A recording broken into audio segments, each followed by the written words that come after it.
Innal hamdalillah nahmaduhu wa nasta'inuhu wa nastaghfiruhu wa nastahdihi wa na'udzu billahi min shururi anfusina wa sayyiati a'malina. May yahdihillahu fala mudilla lahu wa may yudlilhu fala hadiya lahu.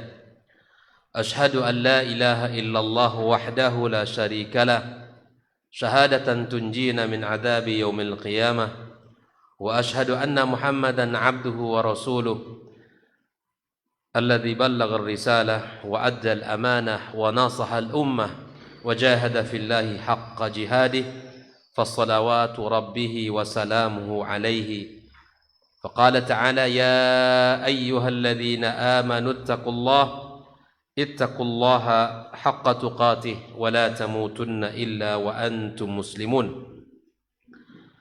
أما بعد kaum muslimin dan muslimat, hadirin hadirat, al-musyahidin wal musyahidat, hafidhukumullahu wa ra'akum. Alhamdulillah, kita bersyukur kepada Allah tabaraka wa ta'ala. Pada malam ini kembali kita diberikan kemudahan untuk bisa duduk dan hadir dalam majlis yang mulia ini, majlis ilmu kita, majlis iman, yang mudah-mudahan kita mendapatkan setiap langkah kaki kita menuju rumah Allah, mengampunkan dosa-dosa kita, dan yang satu lagi mengangkat derajat kita di sisinya. Dan duduknya kita di sini, ya, insyaallah di saat kita bubar, kita akan mendapatkan kado terbaik dari malaikat-malaikat Allah, yaitu doa-doa dari malaikat untuk kita semuanya. Bangkitlah kalian dalam keadaan dosa yang diampunkan Allah subhanahu wa ta'ala.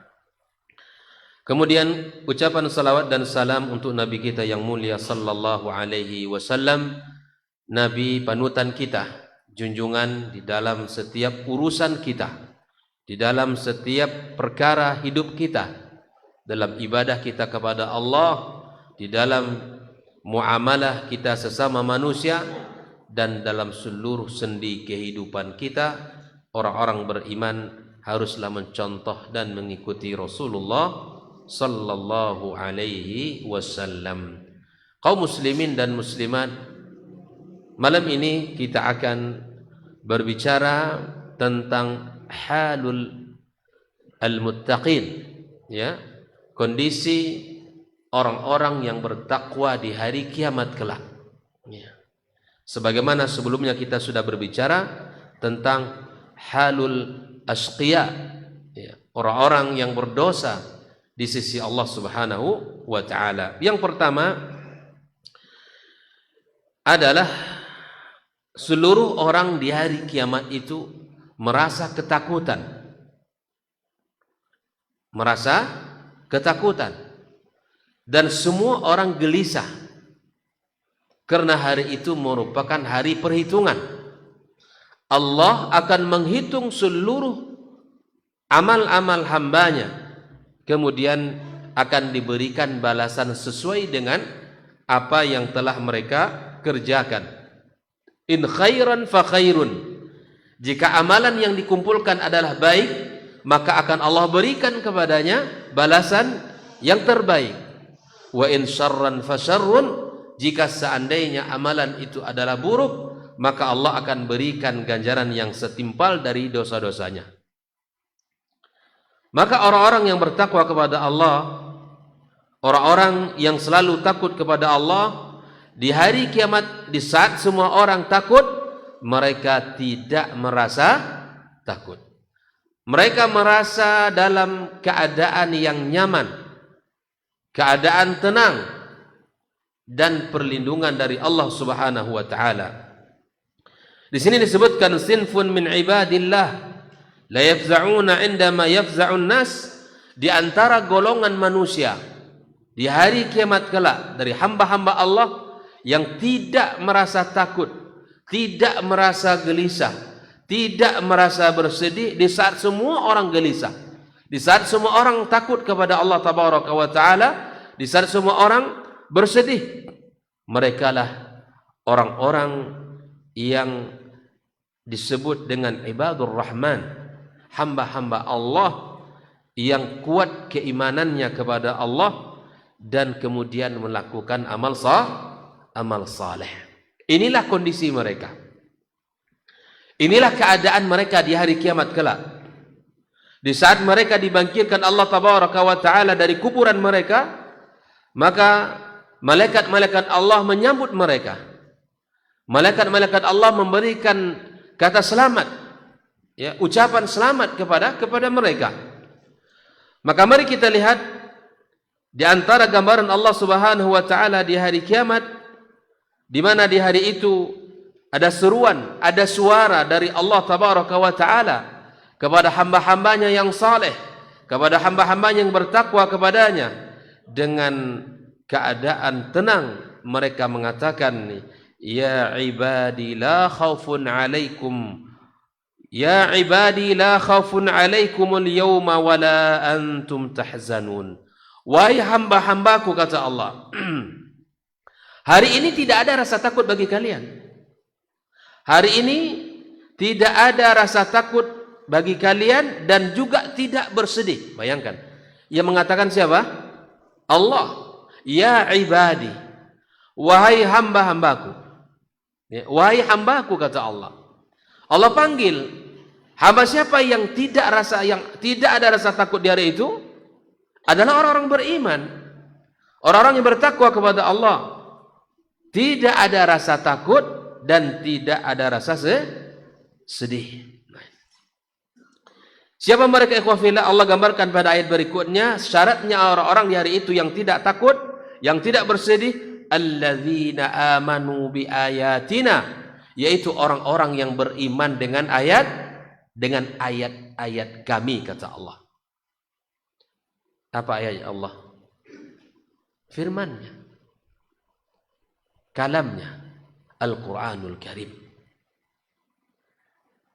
Wa kanu muslimin, dan mereka ini adalah orang-orang yang muslim yang berserah diri kepada Allah. Ada orang yang beriman, Pak, tapi mereka tidak seutuhnya berserah diri kepada Allah. Mereka beribadah kepada selain Allah. Mereka mengaku beriman, mereka beriman kepada Al-Quran, tapi mereka tetap di dalam melakukan ibadah penuh dengan kesyirikan. Makanya al-muslim awal Islam disebutkan oleh para ulama, ma huwal Islam? Islam itu yang seperti apa? Yang pertama, al-istislamu lillahi bit-tauhid. Kita berserah diri kepada Allah dengan tauhid yang benar. Bukan sekedar kita percaya yang mencipta langit dan bumi ini Allah, bukan sekedar itu. Kalau hanya itu adalah tauhid, kalau hanya itu ada Islam, maka tidak ada bedanya antara perkataan kita hari ini dengan perkataan siapa? Orang-orang kafir Quraisy. Mereka ketika ditanya siapa pencipta langit dan bumi, mereka menjawab Allah. Lalu apa yang mesti kita lakukan? Yakini Allah pencipta langit dan bumi. Yakini Allah yang mengatur seluruh isinya. Allah yang menghidupkan dan mematikan, yang menurunkan hujan dan menumbuhkan tanaman. Lalu konsekuensi daripada tauhid rububiyah adalah tauhid uluhiyah. Apa tauhid uluhiyah? Mengesahkan Allah dalam ibadah kita. Murnikan ibadah kita hanya untuk Allah Subhanahu wa Ta'ala. Jauhkan kesyirikan. Jauhkan seluruh unsur-unsur yang di situ ada namanya syirik. Harus bersih dari kehidupan kita. Karena selama ibadah kita lakukan dan kita masih melakukan kesyirikan, alamat ibadah kita tidak akan diterima Allah. Maksudnya apa? Amalan itu semuanya akan gugur. La in asyrakta la yahbatanna amalu. Kalau engkau melakukan kesyirikan kepada Allah, maka konsekuensi dari kesyirikan itu akan menghabiskan, menggugurkan seluruh amal-amal kita. Mau enggak? Ada yang mau. Kita sudah ibadah, salat, puasa Ramadan, bayar zakat, haji, umrah. Subhanallah, banyak kita lakukan. Tapi masih ada kesyirikan di hati kita kepada Allah di dalam ibadah, maka seluruh ibadah kita akan bernilai nol di hadapan Allah Subhanahu wa taala. Inilah bahayanya syirik. Kita belajar tauhid yang benar agar ibadah kita selamat. Maka di sini al-Islamu huwal istislamu lillahi bitauhid. Kita berserah diri kepada Allah dengan tauhidul rububiyah, tauhid al-uluhiyah, tauhidul asma' dan sifat. Kita benarkan itu semuanya.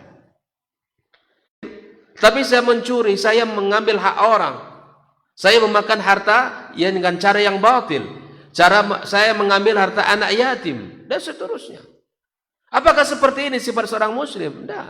Wal inqiyadu lahu bitta'ah. Buktikan keimanan kita dengan ketaatan kepada Allah. Kita sholat, kita puasa, kita haji, kita umrah, kita seterusnya. Seluruh ibadah kita lakukan.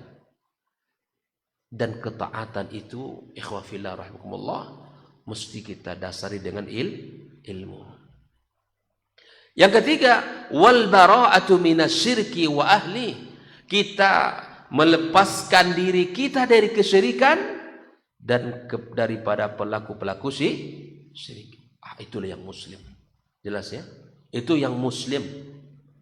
Kalau muslim, dia tidak tunduk kepada Allah, tidak menyerah dirinya, berserah diri kepada Allah, ya, masih melakukan kesyirikan kepada Allah, waliyadzubillah. Ini kita takut kepada Allah Subhanahu wa taala. Maka bersihkan seluruh kehidupan kita dari unsur-unsur kesyirikan. Maka orang-orang yang dipanggil Allah di hari kiamat kelak, yang mana mereka ini tidak takut dan tidak pula bersedih, alladzina amanu bi ayatina, yang beriman dengan ayat-ayat kami, dengan firman kami, dengan kalam kami, wa kanu muslimin, dan mereka berserah diri kepada Allah, muslim.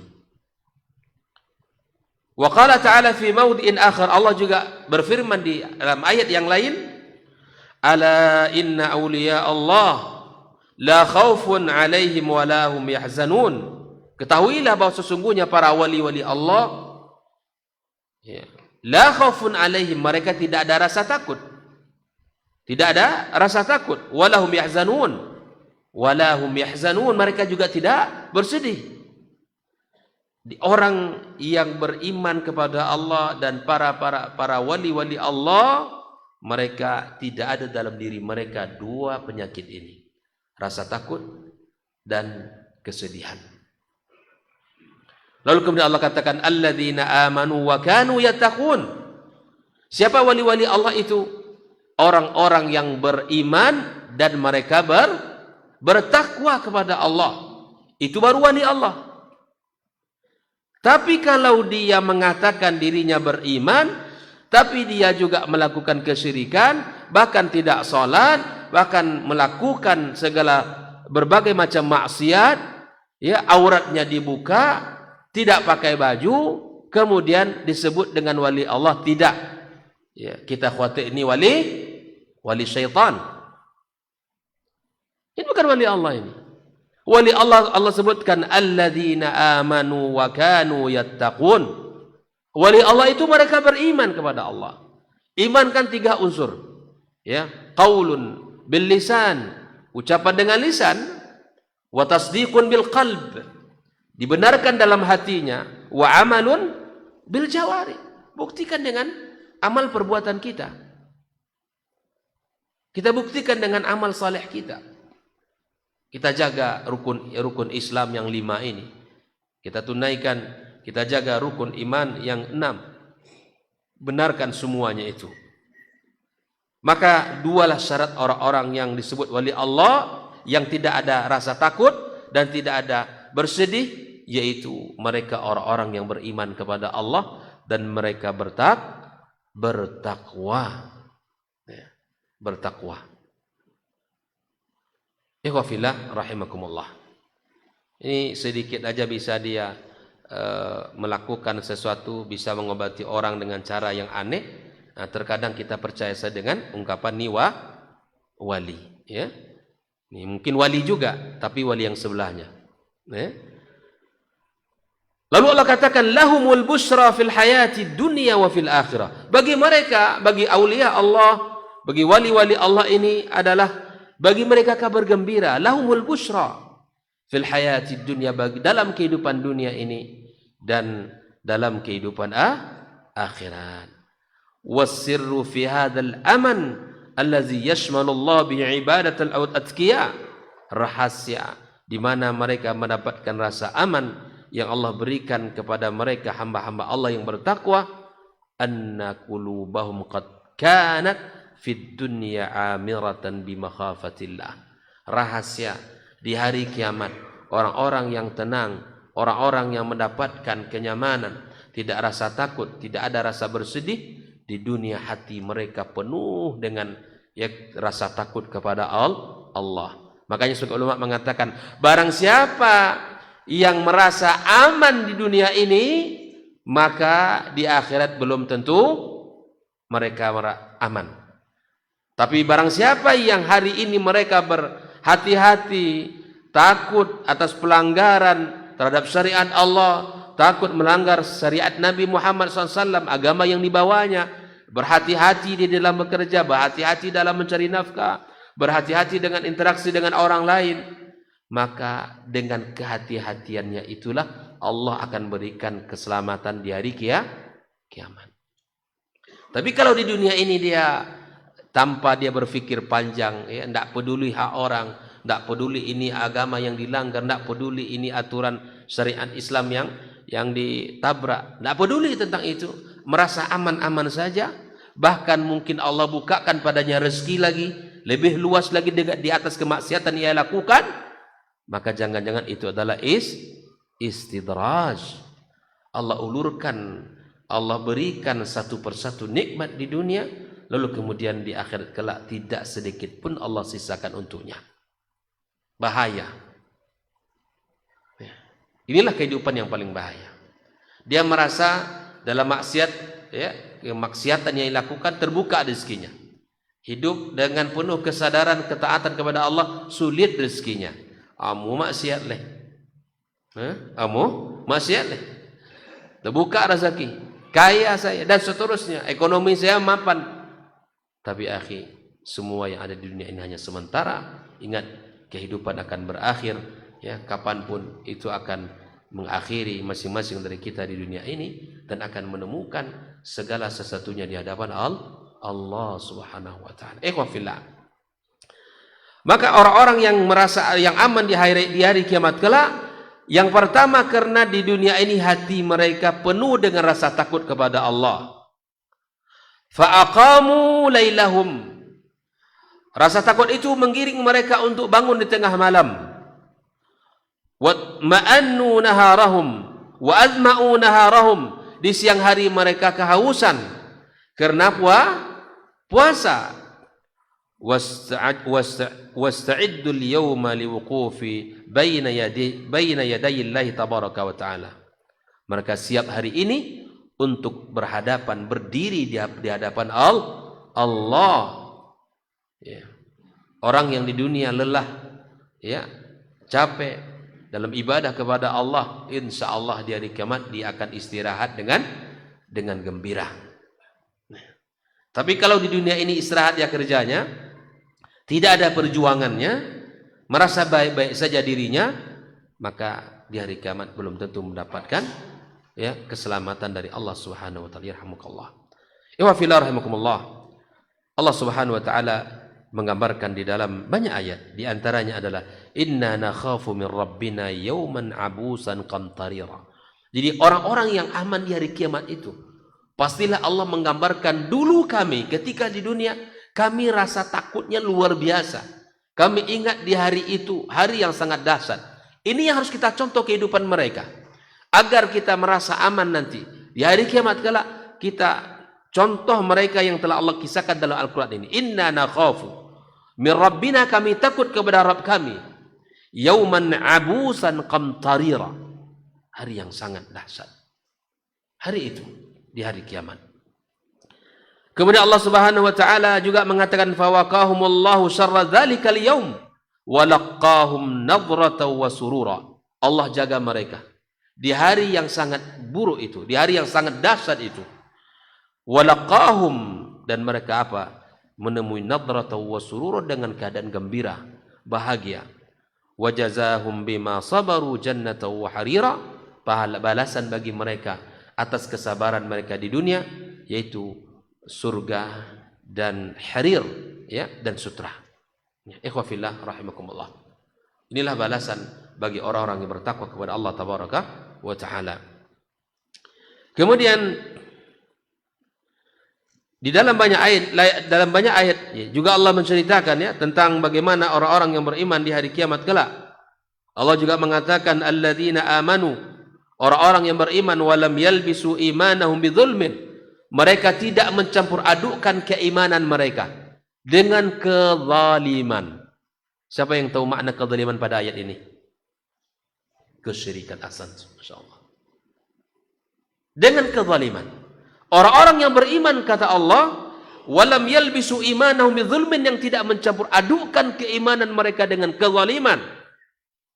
Ulaika lahumul amnu wa hum muhtadun. Mereka itu mendapatkan keamanan dan mereka itu mendapat petunjuk. Ketika ayat ini turun kepada Rasulullah SAW dan diketahui oleh para sahabat, mereka menghadap Nabi Sallallahu Alaihi Wasallam. Apa pasal? Karena mereka memahami ayat ini. Orang-orang yang beriman dan yang tidak mencampur adukkan keimanan mereka dengan kezaliman. Apa makna zalim, ikhwafillah? Kezaliman itu adalah wad'u syai'i laisa fi makani. Secara umum, ya, meletakkan sesuatu yang bukan pada tempatnya. Para sahabat memahami kita ini, di saat kita berdosa pasti namanya kita zalim. Ini ayat ini membuat para sahabat tidak bisa merasa tenang. Gelisah para sahabat sampai mereka datang kepada Rasulullah sallallahu alaihi wasallam bertanya tentang makna ayat ini. Mereka bertanya langsung. Karena ketika melakukan dosa berarti zalim. Ya Rasulullah, kata para sahabat, ayyuna la yadlim nafsah. Siapa pula di antara kami yang tidak menzalimi diri? Bayangkan. Kami ini berdosa. Selalu ada saja syariat yang kami langgar. Tidak sengaja. Semua orang berdosa. Karena semua orang adalah tempat salah dan tempat khilaf. Siapa pula ya Rasulullah yang tidak menzalimi dirinya di dunia ini? Maka Nabi Sallallahu Alaihi Wasallam menjelaskan sebab turun ayat ini atau makna daripada ayat ini. Kata Nabi Sallallahu Alaihi Wasallam, "Laisa kama tu'nun." Kata makna zulm pada ayat ini bukan seperti yang kalian fahami, yaitu kalau berdosa itu berbuat zalim. Bukan itu maksudnya, kata Nabi Sallallahu Alaihi Wasallam. Alam tasma'u qaulal 'abd as-salih. Tidakkah kalian mendengarkan perkataan seorang hamba Allah yang saleh? Siapa maksudnya? Luqman Al-Hakim. Lalu kemudian Nabi Sallallahu Alaihi Wasallam menyebutkan perkataan Luqman yang Allah abadikan di dalam Al-Quranul Karim. Inna syirka la zulmun azim. Sesungguhnya kesyirikan adalah kezaliman yang sangat besar. Jadi kesyirikan itu adalah sebuah kezaliman yang sangat besar, yang paling dibenci Allah Subhanahu wa taala. Dalam hadis qudsi Allah tabaraka wa taala mengatakan, ana aghna syuraka anis syirki. Saya tidak butuh dengan kesyirikan kalian, kata Allah. Aghna syuraka anis syirki. Dalam hadis dalam hadis qudsi Nabi SAW ya meriwayatkan, ya, di mana Allah tabaraka wa taala mengatakan, innakum law ataitum bikirabil ardi khataya. Kalian, kata Allah, kalau nanti bertemu dengan saya di hari kiamat, membawa dosa sebesar bumi ini dosa kita. Maksiatnya sedikit apa banyak itu? Banyak pelanggarannya. La ataitukum bikirabiha maghfiratan, kata Allah. Aku datang kepada kalian dengan ampunan sebesar bumi pula. Tapi syaratnya satu. Apa syaratnya? La tusyrik bi syai'ah. jangan kalian syirikkan aku dengan satu apapun. Bayangkan, ini kontan ini. Makanya kita selalu pelajari tauhid. Jauhkan kesyirikan, jauhkan orang-orang yang melakukan kesyirikan. Jauhi. Kalau kita sudah pernah melakukan kesyirikan, segera bertaubat, menyesali dosa-dosa syirik kita. Yang masih ada keyakinan benda-benda yang ada di badannya, ya, di rumahnya yang disimpan, di mobilnya, di kantornya, buang. Ya, buhul-buhul yang selama ini digunakan untuk mengikat, ya, azimat-azimatnya, maka itu dibakar, buang. Kalau masih ada dalam keyakinan kita, ini benda keramat, ini bahaya, ini pohon ini, semuanya dibuang. Dibuang dalam kamus kehidupan kita. Agar ketika kita nanti bertemu dengan Allah Subhanahu wa taala berikan kepada kita ampunan seperti mana Allah sampaikan dalam hadis qudsi itu, aku akan datang kepada kalian dengan ampunan sebesar bumi, tapi syaratnya apa? Tidak mensyirikkan Allah Subhanahu wa taala. Jelas jemaah? Ini kajian kita. Ini pelajaran kita. Jauhkan kesyirikan.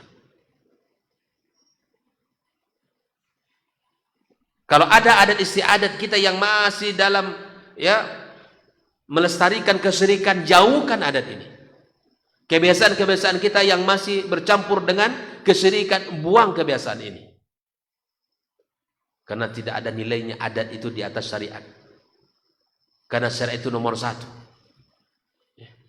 Kalau adat masih mengandung kesyirikan dalam kehidupan kita, maka ikhwafillah, maka jauhkan kesyirikan itu. Bertaubatlah kepada Allah Subhanahu wa taala.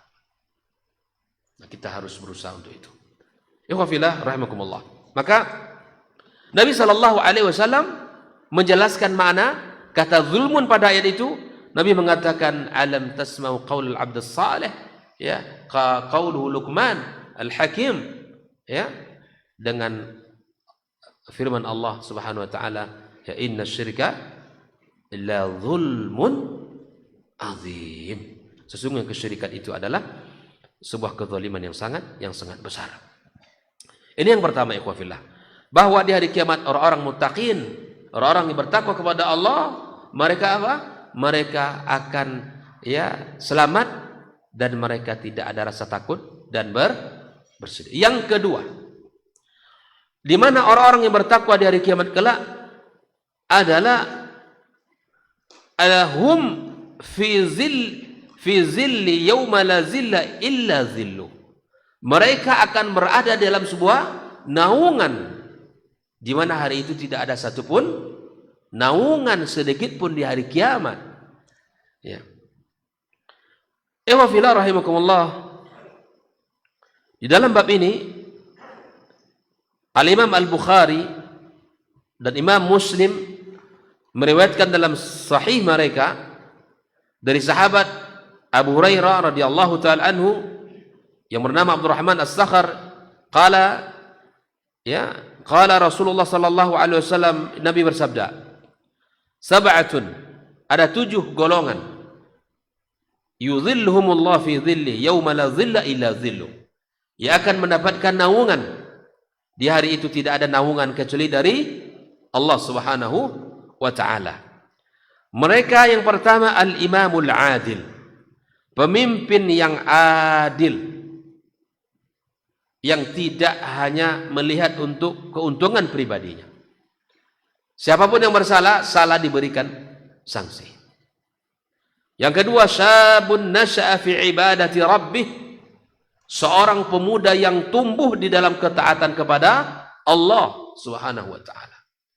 Anak-anak muda yang rajin ibadah, yang istiqamah, maka insya Allah mereka ini akan mendapatkan naungan dari Allah Subhanahu wa taala. Aisyah. Baik. Yang ketiga, wa rajulun qalbuhu mu'allakun bil masajid, seorang laki-laki yang hatinya senantiasa terpaut dengan masjid. Inilah keuntungan orang-orang beriman yang hatinya selalu rindu ke rumah Allah ini.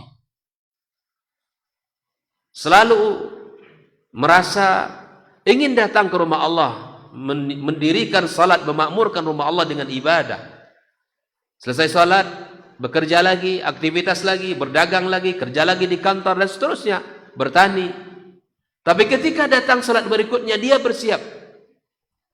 Setelah subuh dia bertebaran di muka bumi. Ada yang belajar, ada yang ngajar, ada yang bertani, ada yang pedagang, ada yang kerja kantoran, ada yang guru dan seterusnya. Silakan. Tapi ketika zuhur masuk, ketika azan sudah dikumandangkan, tidak ada yang paling besar dari panggilan azan. Tidak ada yang besar melainkan panggilan azan untuk kita datang segar ke rumah Allah Subhanahu wa taala. Orang-orang yang hati selalu terpaut dengan rumah Allah akan mendapatkan naungan di hari itu. Yang berikutnya, ikhwah fillah, wa rajulani tahabba fillahi istama'a alaihi wa tafarraqa alaihi. Dua orang laki-laki yang bersahabat karena Allah, berjumpa, bertemu karena Allah dan berpisah karena Allah Subhanahu wa taala. Mudah-mudahan persahabatan kita, ukhuwah kita semuanya dibangun di atas iman kepada Allah Subhanahu wa taala. Kemudian yang berikutnya, wa rajulun talabathum ra'atun dzata mansibin wa jamal. Seseorang laki-laki yang digoda oleh seorang wanita yang punya jabatan dan kecantikan. Kemudian dia menolak ajakan tersebut. Maka laki-laki ini mendapatkan naungan pada hari kiamat kala. Faqala inni akhafullah, dan saya takut kepada Allah Subhanahu wa taala. Kemudian ikhwah fillah berikutnya, wa rajulun tasaddaqa fa akhfa hatta la ta'lam shimaluhu ma tunfik yaminuh. Tangan kanannya berinfak, tangan kiri tidak tahu. Bayangkan. Begitu dia menyembunyikan apa yang telah ia keluarkan. Keikhlasan tidak disebut-sebut, tidak diungkit-ungkit. Yang terakhir, wa rajulun zakarallahu khalian fafadat ainah. Seorang yang bangun di tengah malam, kemudian dia bermunajat, berdoa kepada Allah, lalu air mata itu mengalir tanpa terasa, membasahi pipinya, membasahi sajadahnya.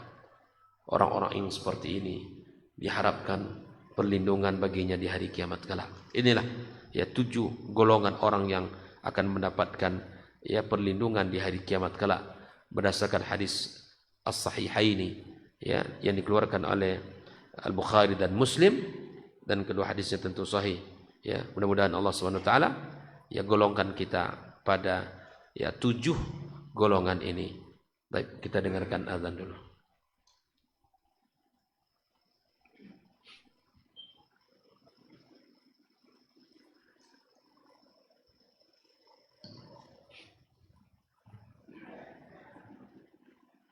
Allahu Akbar, Allahu Akbar, Allahu Akbar.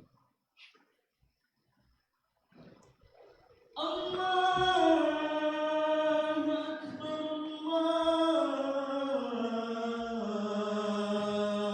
Akbar, Allahu Akbar. Asyhadu an la ilaha illallah.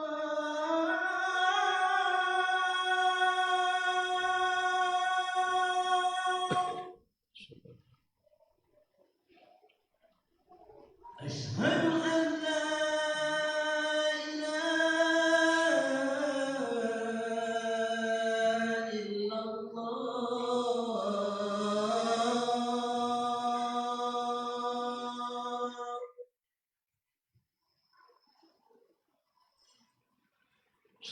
Asyhadu anna Muhammadar Rasulullah.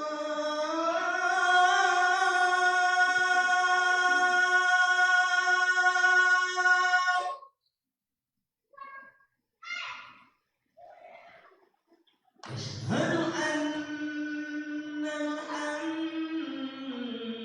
Muhammadar Rasulullah.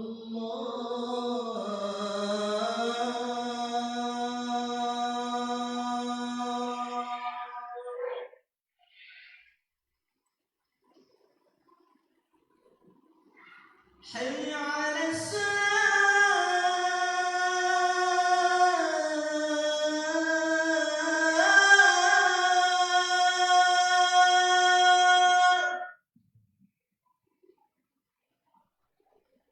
حي على السلام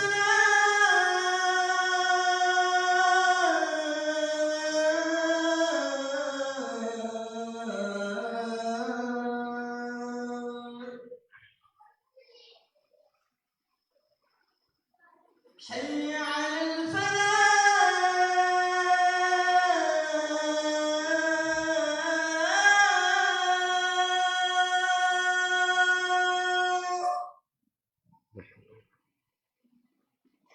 حي على الفلاح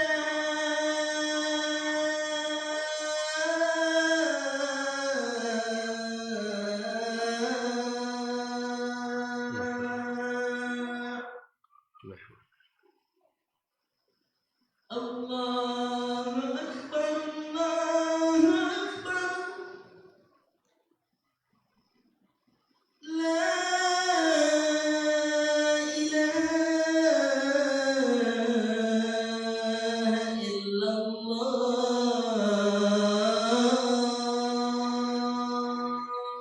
لا إله إلا الله والصلاة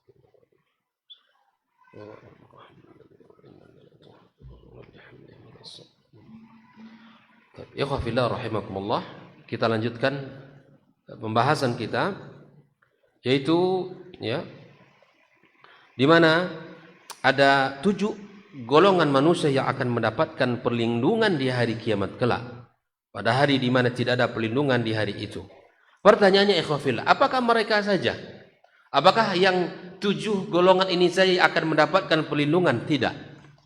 Di sini disebutkan ya, wal idlalu fi zillil arsy laisa maqsurun ala sab'atil madhkurin fil hadits.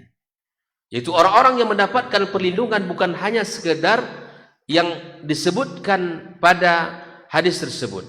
Bukan hanya 7 mereka saja, 7 golongan itu saja. Telah terdapat di dalam banyak hadis di mana Allah Subhanahu wa taala memberikan perlindungan kepada mereka. Ya. Yang pertama adalah orang-orang yang memudahkan urusan orang yang sangat sulit.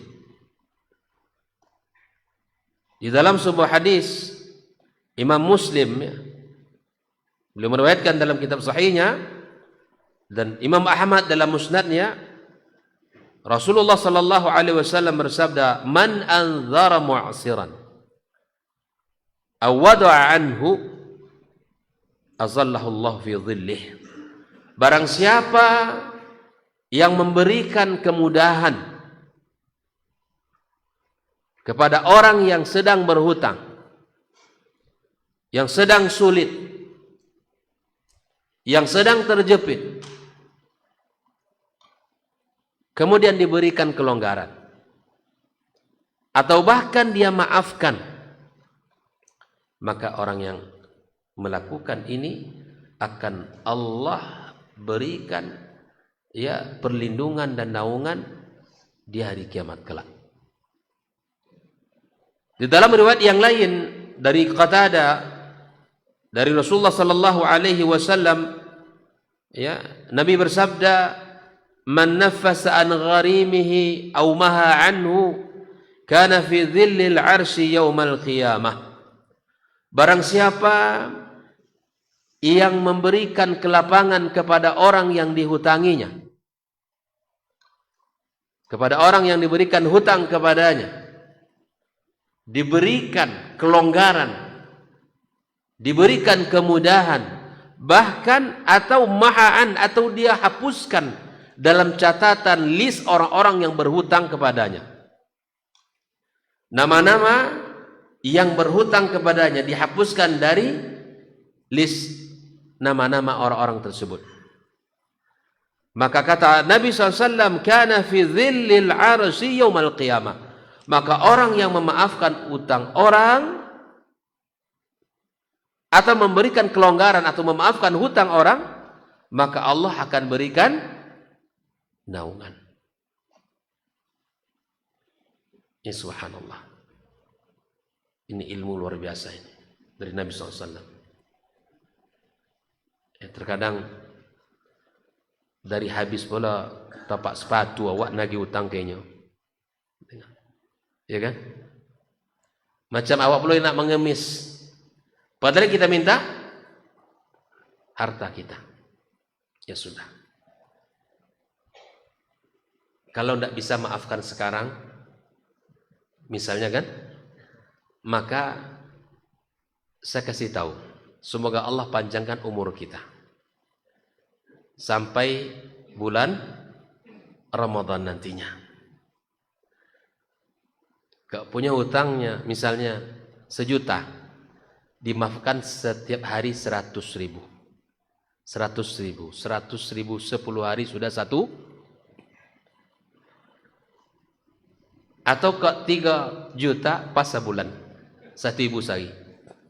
Atau misalnya di 10 terakhir, ya mudah-mudahan ya di malam Lailatul Qadar termasuk ibadah yang mulia. Ya? Tapi kalau bisa sekarang, maafkan sekarang. Tapi ingat, kepada siapapun yang berhutang dan dia mampu untuk membayarnya, maka dia telah berbuat zalim. Matlul ghani zulmun, kata Nabi. Orang-orang yang menunda-nunda untuk membayar hutang sementara dia mampu membayarnya. Ya ketika bersuja, awak cina orang tak punya aja. Ya kan? Cina kan mati ini. Sendal jepit dipakai. Cerita dengan kita susah aja terus. Mudah-mudahan Allah susahkannya tauhid. Ini orang yang zalim ini. Makanya ketika berhutang, Masya Allah, kalau bahasa awaknya, lambuilah gigi daripada lidah, manis luar biasa. Tapi kalau sudah dapat, untuk mengembalikan itu sangat sulit. Ini tabiat manusia. Maka Nabi SAW mengatakan, matlul ghani zulmun. Orang-orang yang sudah punya uang, tapi dia tidak membayar hutangnya itu, ini sebuah kezaliman di sisi Allah Subhanahu wa Ta'ala. Nah, ikhwafillah rahimakumullah. Kemudian ternyata di antara orang-orang yang bertakwa di hari kiamat kelak, yang mendapatkan naungan, yang mendapatkan kebahagiaan, yang tidak bersedih dan tidak ada rasa takut kepada Allah Tabaraka wa Ta'ala, adalah orang-orang yang selalu berusaha menyelesaikan urusan saudaranya. Bayangkan, orang-orang yang berusaha untuk menyelesaikan kesulitan-kesulitan saudaranya. Dia pergi untuk membantu saudaranya ini, menemui orang-orang, bahkan dari uangnya sendiri. Orang-orang yang selalu berusaha untuk menyelesaikan kesulitan orang, maka di hari kiamat kelak Allah akan masukkan dia dalam naungannya. Nabi sallallahu alaihi wasallam mengatakan, "Man nafasa an mu'minin kurbatan min qurabid dunya." Barang siapa yang melapangkan seorang mukmin perkara dari perkara dunia. Bayangkan, yang kita selesaikan perkara dunia seseorang, apa ganjaran bagi dia? Nafasallahu anhu kurbatan min kurabi yaumil qiyamah. Allah akan lapangkan urusannya, urusan di hari kiamat. Mana yang lebih berat, urusan dunia atau urusan kiamat? Hari kiamat jauh lebih besar. Di dunia kita bisa minta tolong kepada orang. Di hari kiamat kepada siapa kita minta tolong? Kalau bukan kepada Allah, kalau bukan kita mengharap ampunan Allah, tidak bisa. Bahkan syafaat pun kalau tidak mendapat izin dari Allah, maka yang berhak menerima syafaat tidak akan bisa. Maka orang-orang yang selalu berusaha, yang perhatian kepada saudaranya, yang selalu mencoba meringankan beban saudaranya, maka orang-orang yang seperti ini, ya Allah, akan Allah berikan kelapangan di hari kiamat kelak. Akan Allah mudahkan urusannya. Wa man yassara ala mu'sirin, barang siapa yang memudahkan bagi orang-orang yang dalam kesulitan, yassarallahu alaihi fid dunya wal akhirah. Allah akan mudahkan urusannya di dunia dan di akhirat kelak. Bukan hanya di dunia Allah mudahkan, tapi di akhirat juga Allah mudahkan. Wa man satara musliman satarallahu fid dunya wal akhirah. Barang siapa ya yang menutup aib saudaranya, seorang muslim, maka Allah akan tutup aibnya di dunia dan di hari kiamat kelak. Wallah fi aunil 'abd ma kana al-'abdu fi auni akhihi. Allah akan selalu menolong seorang hamba manakala hamba itu rajin ya selalu menolong hamba Allah yang lainnya. Begitu ya. Jadi kehidupan kita tidak bisa kita hidup sendiri. Kita ini makhluk yang sangat membutuhkan pertolongan orang. Maka hukum itu akan berlaku ketika orang memudahkan urusan ya orang lain, maka insya Allah akan Allah mudahkan urusannya. Kaidahnya apa? Selagi bisa dipermudah, berikan kemudahan kepada orang. Jangan dibalik. Banyak kaidah terbalik. Ya. Jangan kita persulit orang. Kalau bisa dimudahkan, mudahkan urusan orang. Mudahkan urusan orang. Saya merasakan ya ketika dulu menjadi mahasiswa juga merasakan kemudahan dari para dosen-dosen. Jam berapa ditemui bisa melaporkan hasil tulisan walaupun hanya berapa lembar pun bisa ditemui di kampus, bisa ditemui di rumahnya, bahkan subhanallah bisa ditemui di mana saja kalau dia tidak lagi dalam kondisi yang urgent gitu, yang kesulitan atau dalam urusan yang tidak boleh diganggu, maka di saat itulah mungkin tidak bisa kita bertemu dengannya. Maka saya merasakan betapa Allah mudahkan urusan saya dan urusan ya setiap urusan yang dilakukan, baik itu di Madinah, baik itu mungkin dulu ketika saya di Sudan ataupun di Mesir. Ya, subhanallah, Allah mudahkan. Maka hari ini pun saya merasakan. Saya berterima kasih kepada Allah, kepada para dosen-dosen yang baik luar biasa. Maka mahasiswa pun saya rasakan, ya saya merasakan perasaan mereka di saat mereka menjadi mahasiswa. Maka dimanapun mereka ingin berjumpa, saya jumpai. Baik di rumah, ataupun di kantor, ataupun di kampus, atau mungkin sedang, ya dia sebenarnya pun kita juga arrange sama, ya sudah, nanti berhenti bertemu di sebuah tempat. Kalau hanya sekedar untuk tanda tangan dan seterusnya, mudahkan. Yassiru wala tu'assiru. Mudahkan urusan orang, jangan dipersulit. Jangan dipersulit. Jangan dibalik kaidahnya. Jangan kita persulit orang, tapi mudahkan urusan orang, Allah akan mudahkan urusan kita. Maka ternyata di hari kiamat kelak, ya, orang-orang yang seperti ini Allah akan berikan naungan. Di dalam hadis Imam Bukhari, an Abdullah ibn Umar, anna Rasulullah SAW qala al-muslim akhul muslim, la yudlimuhu wa la yusallimuhu, wa man kana fi hajati akhihi, kana Allah fi hajatihi, wa man faraja an muslimin kurbatan, faraja Allahu anhu kurbatan min kurbati yaumil qiyamah, wa man satara musliman satara Allah fi dunya wal akhirah. Muslim itu saudaranya seorang muslim. Tidak boleh dia berbuat zalim kepadanya. Tidak boleh dia berbuat zalim kepadanya. Barang siapa yang memenuhi hajat saudaranya, maka Allah akan penuhkan hajatnya. Dan barang siapa yang menutupi aib saudaranya, maka Allah akan tutupi aib dia di dunia dan di hari kiamat kelak. Man nasara akhahu bizahril ghaib, nasarallahu fid dunya wal akhirah. Hadis dalam silsilah as-sahihah, ya, hadis sahihah, ya, barang siapa yang menolong saudaranya bizahril ghaib, ya, dari belakang, dan dia tidak tahu, ya, dia tidak tahu kalau kita membantu dia, dia tidak tahu kalau kita, ya, menyelesaikan urusannya, nasarallahu fid dunya wal akhirah, maka kemudian Allah akan, ya, tolong dia di dunia dan di akhirat kelak.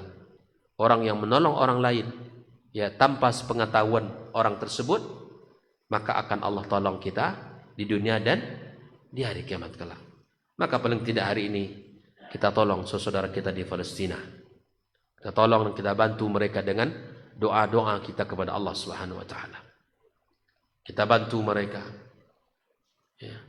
Kita kuatkan ya, mereka dengan kalimat-kalimat dalam doa-doa kita agar mereka bersabar, agar mereka kuat menghadapi ya ujian, agar mereka sabar untuk menghadapi kezaliman ya, bangsa Israel ya, bangsa yang zalim, bangsa yang membunuh para nabi, bukan hanya manusia biasa. Kalau hari ini mereka membunuh anak-anak, para wanita, orang-orang lemah di Palestina, itu tidaklah heran bagi bangsa Yahudi, karena nabi pilihan Allah pun mereka bunuh. Orang-orang yang selalu berbuat zalim, yang mencampur adukkan antara hak dan yang batil. Ya ahlal kitab, kata Allah, la talbisunal haqqa bil batil. Lima talbisunal haqqa bil batil. Kenapa kalian campur adukkan antara hak dan yang batil? Wa taqtumunal haqqa wa antum ta'lamun. Kalian sembunyikan yang benar sementara kalian mengetahui kebenaran itu. Orang-orang Yahud, ikhwah fillah rahimahullah, Allah sudah sebutkan, duribat alaihimuz zillatu aina ma thuqifu. Mereka akan selalu hina dimanapun mereka berada. Dimanapun mereka berada. Maka kehinaan itu akan mereka rasakan, insya Allah. Cepat atau lambat. Cepat atau lambat. Atas pertolongan Allah Subhanahu wa ta'ala. Allah akan berikan pertolongan kepada orang-orang beriman. Kepada Musa, Allah berikan pertolongan untuk mengalahkan Fir'aun. Tapi setelah Allah Subhanahu wa ta'ala mengatakan telah dikabulkan doa kalian, Musa alaihissalam dengan saudaranya. Tapi kata para ulama, antara Allah menjawab mengatakan dikabulkan doa kalian berdua, itu para ulama mengatakan arba'ina sana jaraknya antara dia memohon dengan jawaban Allah itu adalah selama 40 tahun. Insya Allah. Saya yakin sudah banyak doa-doa kaum muslimin yang telah diijabah Allah tabaraka wa ta'ala. Tapi kapan orang-orang Yahudi terusir dari sana? Itu hikmah dari Allah Subhanahu wa ta'ala. Hikmah dari Allah. Kita tidak tahu entah kapan Allah berkehendak. Mungkin masih ada kekurangan-kekurangan dari umat ini. Masih banyak dosa-dosa yang menghalangi tentang kemenangan yang Allah berikan kepada umat ini. Karena Al-Aqsa adalah kiblat kita yang pertama. Bahkan salah satu masjid yang boleh bagi kita untuk pergi bersusah payah, menghabiskan uang dan tenaga untuk ke sana. Nabi mengatakan, la tasuddur rihal. Tidak boleh kalian bersusah payah untuk pergi kecuali ketiga masjid ini. Masjidil Haram, Masjidil Nabawi, dan Masjidil Aqsa. Dan salat di sana 500 kali salat jika dibandingkan dengan masjid yang lain. Dan Nabi Muhammad sallallahu alaihi wasallam ya, merupakan salah satu tempat yang beliau ketika Allah ya dalam proses Isra dan Mi'rajnya, subhanalladzi asra bi 'abdihi lailan minal masjidil haram ilal masjidil aqsa alladzi barakna haulah. Bayangkan Allah berkahi negeri itu. Hari ini dikuasai oleh bangsa Yahudi. Oleh ikhwafillah, kalaupun ada bangsa oleh orang Yahudi, oleh orang-orang Israel, ya semoga Allah Subhanahu wa taala ya bebaskan Al-Aqsa. Allah bantu saudara kita di sana dengan kekuatan. Allah berikan ya kesabaran kepada mereka, dan Allah terima para korban-korban di sana, para syuhada, anak-anak, para wanita, para pejuang-pejuang yang membela negeri mereka. Bighaddin nazar, ikhwafillah, kita jangan berkata bahwa itu kan masalah politik. Tidak. Dengan segala kekurangan dan kelebihan yang ada, mereka adalah saudara-saudara kita. Mereka orang-orang muslim. Mereka orang-orang muslim yang wajib untuk kita bantu. Nabi mengatakan, la yu'minu ahadukum La yu'minu ahadukum. Lanjutkan. La yu'minu ahadukum hatta yuhibba li akhihi ma yuhibbu li nafsihi. Tidak beriman, tidak sempurna iman kita kepada Allah Subhanahu wa taala sampai kita menginginkan kebaikan itu untuk saudaranya seperti mana ia menginginkan untuk muslim, tidak menginginkan keburukan bagi saudara-saudaranya di Palestina. Semoga Allah berikan kekuatan kepada kaum muslimin di sana. Allah berikan kemenangan dan kesabaran. Allah angkat rayatul Islam. Allah rendahkan rayatul Yahud yang selalu menguasai tanah kaum muslimin di Palestina. Mudah-mudahan Allah Subhanahu wa taala berikan kekuatan kepada umat Islam seluruh dunia. Allah berikan fatanah kepada para pemimpin-pemimpin kaum muslimin. Allah berikan amanah kepada mereka. Dan kita umat Islam dimanapun kita berada, kita doakan, kita ulurkan bantuan-bantuan baik itu material maupun moral. Kita selalu berusaha meminta kepada Allah Subhanahu wa taala. Mudah-mudahan Allah berkahi pertemuan kita dan Allah berkahi seluruh kaum muslimin dan Allah bantu saudara kita di Palestina. Amin ya rabbal alamin. Wa sallallahu ala nabiyyina Muhammadin wa sallam. Wa subhanakallahumma bihamdik asyhadu an la ilaha illa anta astaghfiruka wa atubu ilaik. Wassalamu alaikum warahmatullahi wabarakatuh.